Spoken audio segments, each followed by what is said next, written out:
If Dr. King was alive today, he'd be here in Chicago.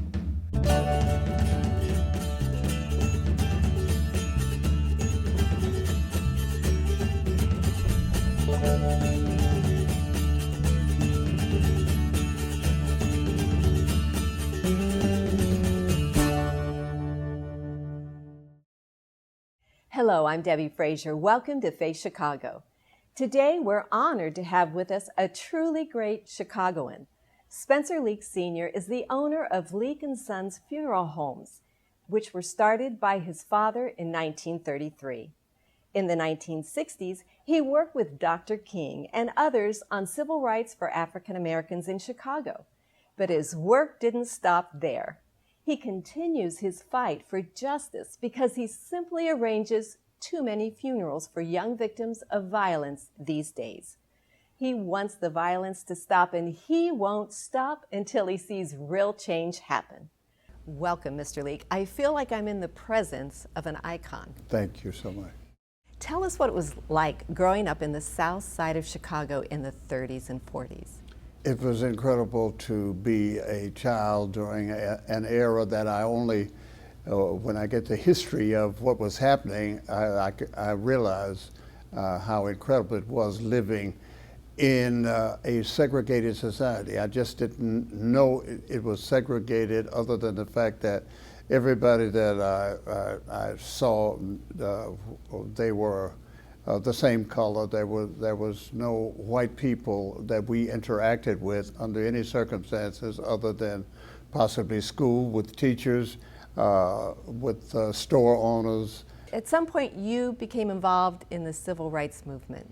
Well, my dad was involved prior to me. I had gone to the Army in the early 60s. I was home, and that's when the civil rights era really erupted here in Chicago.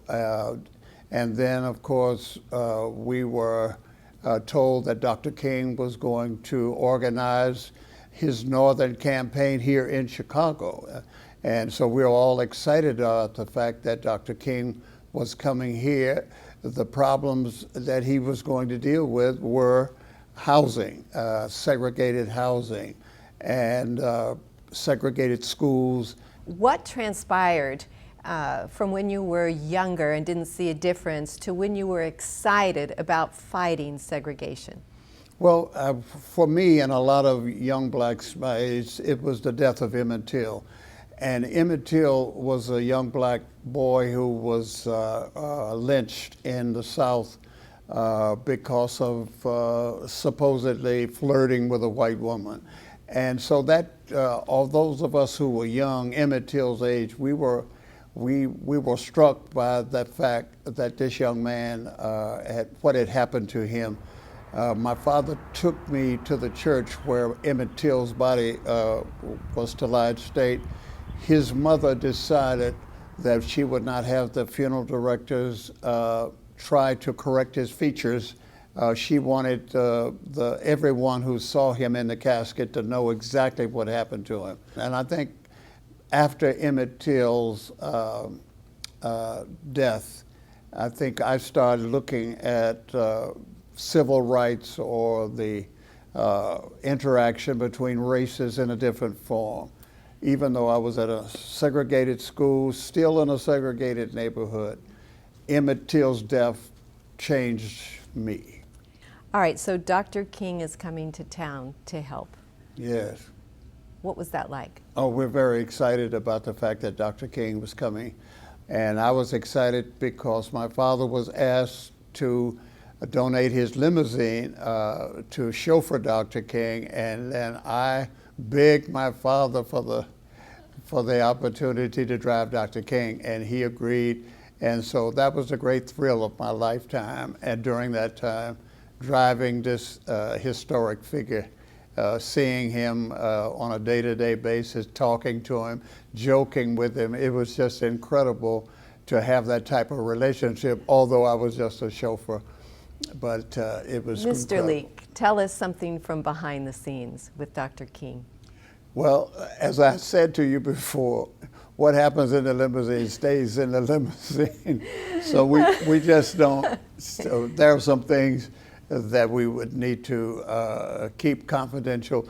But Dr. King was a very warm person, had a great sense of humor, great boisterous laugh. Stoic. And when I drove him, he would hold on to the car, the safety thing.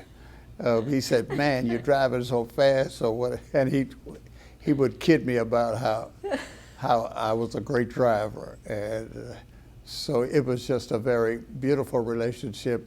What is your opinion on the entire civil rights movement, and where do you think things are today? Well, I'm concerned about the civil rights movement in that we as black people have not turned and looked at ourselves. And we have blamed whites for so many things that we have brought upon ourselves. As far as my business, the funeral business, we talk about these days white policemen doing this or that. But the problem with the black community is the black community. The problem with black homicides is that blacks are victimizing other blacks. The police are not the real problem. It's us. And we've got to come to grips with that, and we've got to do the things that will cause us as a people to look at ourselves in a more Christian and a loving manner.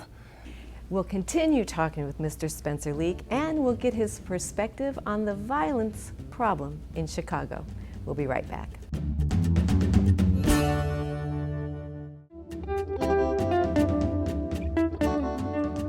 Welcome back to Face Chicago. I'm Debbie Frazier. Today I'm talking with community leader and advocate Spencer Leake of Leake & Sons Funeral Homes.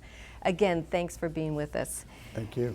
Your dad and your family considered the funeral parlor a ministry. Is that right? It was a ministry to my father. Of course, it was a business. We had to try to earn a living, but then our clientele was poor. They did not have resources. And my dad always taught us that everyone had the right to a decent funeral. And if the resources were not there, then we were to give them, even though we did not receive compensation. You conduct funerals for crime victims. Yes. And you'll do that even at a financial loss. I'm committed to any mother who comes to me with her son having been killed in the streets of Chicago. They're going to have a funeral, whether the state compensates or whether they have insurance or whatever. I'm just committed. I feel obligated to that mother to give her son or daughter or little baby, in so many instances, the proper burial. And that happens often. And that happens often, yes. And I'm looking sometimes 2 and 3 mothers a week coming to me because I don't allow any of my funeral directors to service the families of homicide victims. I want to do that myself. So when a mother comes in, the first thing we do is have prayer. And we ask God to guide and direct us as we seek to give service, and this puts the mother at ease. And then we go through the arrangement process. But then the question invariably comes up, "Mr. Leake, why? Why my son? Why my little 6-month-old baby caught in the crossfire?" And I've got to try to answer that why question, which is very difficult for me until really this year. And it came to me with the spike in the violence of our city, a spike in violence as we're experiencing at this particular taping, that I've got to do something more than just give service. I've got to seek some answers as to why this is happening in our city, why is it happening in our nation. And therefore the Nehemiah Project was conceived to answer the why question. And we'll talk more about that after the break. Solutions to the violence in Chicago and the importance of teaching character to young people. After the break, don't go away.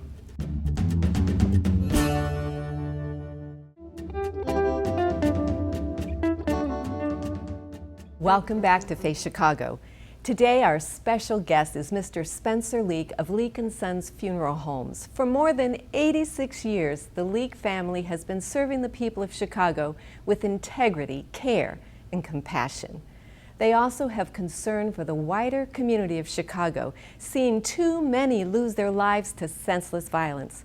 We asked faith leaders around the city what they think the Apostle Paul would say if he were writing an epistle to Chicagoans. And here's what they had to say. The people of Chicago are unique. They're unique in their character. And the more than 77 neighborhoods that make up our city are unique. And so I could see Paul celebrating the uniqueness of the ethnic mix and energy of those neighborhoods. I think he would recognize so many unsung, unknown individuals who remain faithful to serving Christ in the midst of extremely difficult circumstances. I think it'd be a lot like the chapter 4 in Ephesians, where he was writing to the church and calling them to live lives worthy of their calling of being in Christ. And by that, I think he would be calling the church in the Chicagoland area to live in a manner to which we're already being called. We're not living up to our potential as Christ followers and as disciples. I think he would encourage us to mature and to be bold and to be selfless and to truly give your life. When you die to your life, you gain your life and take on being an ambassador for Christ. The field and the harvest is there, but the workers are few. And we need to have people who know the Lord compassionate enough to step out of their comfort zones and reach out with the good news. Speak the gospel, live the gospel, share what Christ has done for you. I think in some ways we've become afraid of each other as human beings, but afraid of each other even as Christians. We have allowed politics to dictate our Christianity, and those are two very, very different things. One of the challenges that we face is the fact that we still face being segregated. I believe that Paul would be urging us to grab hold of the Father's heart. When I was praying about this actually, and how would Paul respond to this, I actually felt like the Holy Spirit inside me raising up a cry from the Father, reaching out to the church and saying, "You're my children, and I want you to have my heart. I want you to have my DNA as I look at the world around you." I think his word to Chicago would be fight. Fight for what's right. Fight for God's will in your life. Don't just lay there and be passive about it. God has called you to be warriors. And so I think it's very important in Chicago to know that even though now we're painted as the worst, it's the violence in Chicago, the political situation, the climate, it's the worst, it's the worst. There's nothing that God can't solve. Christ didn't spend a lot of time in a church. He wanted people to be the church. And I think that's exactly what Paul would tell us today. The Lord knows I would love for him to be able to say, as he did to the Thessalonians, "I hear good things about you. I hear that you're doing good in the communities in Chicago." So what is your response to what you just heard? If we listen to the writings and the teaching of the Apostle Paul, we must understand that these are times that we're going to have to experience. But it's how we respond and how we react to them is what makes us the Christians that we are. Because mind you now, we're talking about what a Christian would do. And I have been a Christian all my adult life. And so I've tried to let my Christianity guide and direct me into my secular. I do that as far as our business is concerned. I did that as far as working at the jail, law enforcement and corrections. That's always have been a guide, and so I agree with them wholeheartedly. And you are running the race. And you have seen probably more violence or results of violence in your lifetime than you really want to see. Yes. What are some of the solutions? The Chicago Public Schools are breeding the generations of crime victims and and crime perpetrators. Why do you think that is? I think it's because of the fact that God, who is the fountainhead of all knowledge, has been taken from our public schools. God is missing. Prayer is missing. And because of that, our children are not learning the value of one another. They are not learning about character.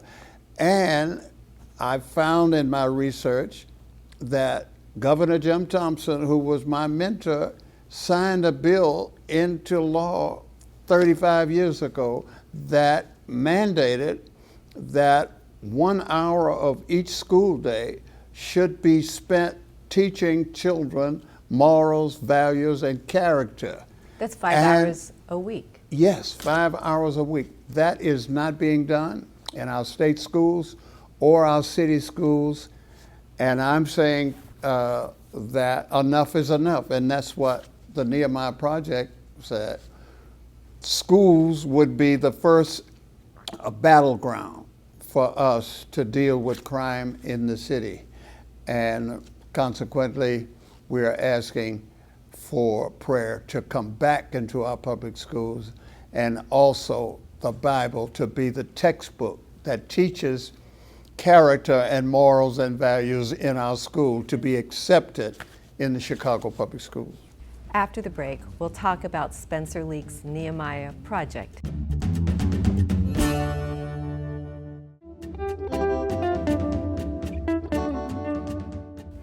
Today, my special guest is Mr. Spencer Leake of Leake & Sons Funeral Homes.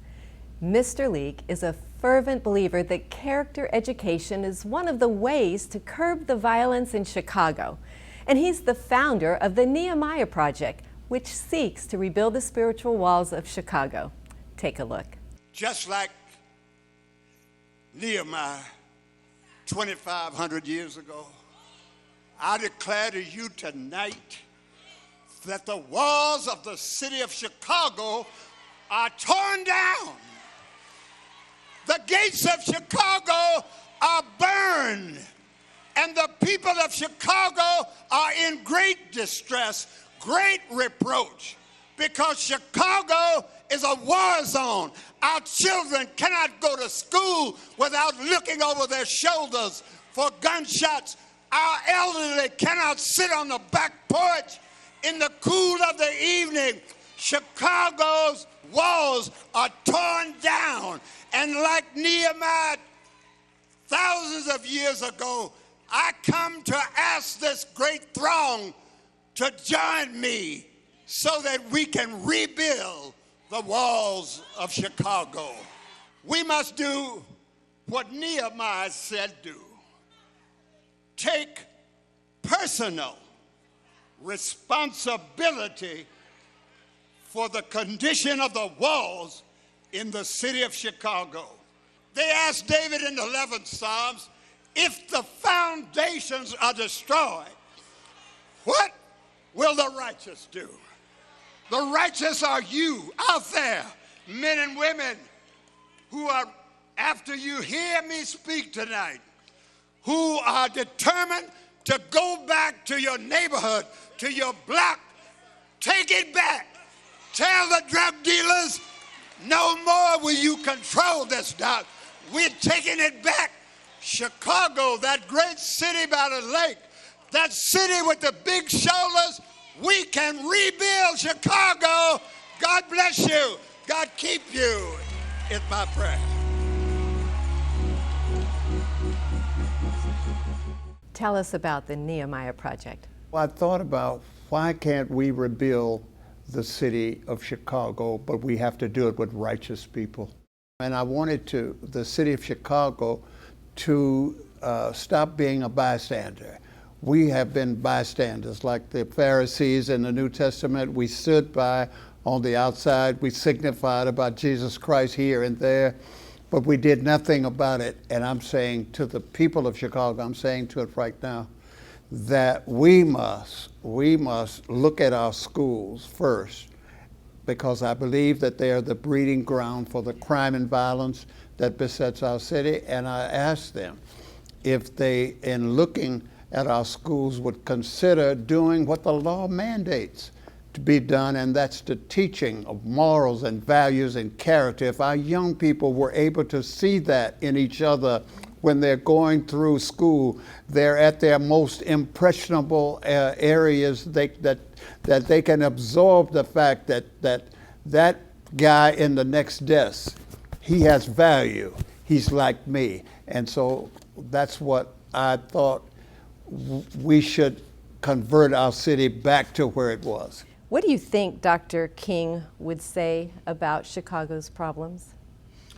If Dr. King was alive today, he'd be here in Chicago, not talking about housing, but he would be talking about the violence that is perpetrated upon our people.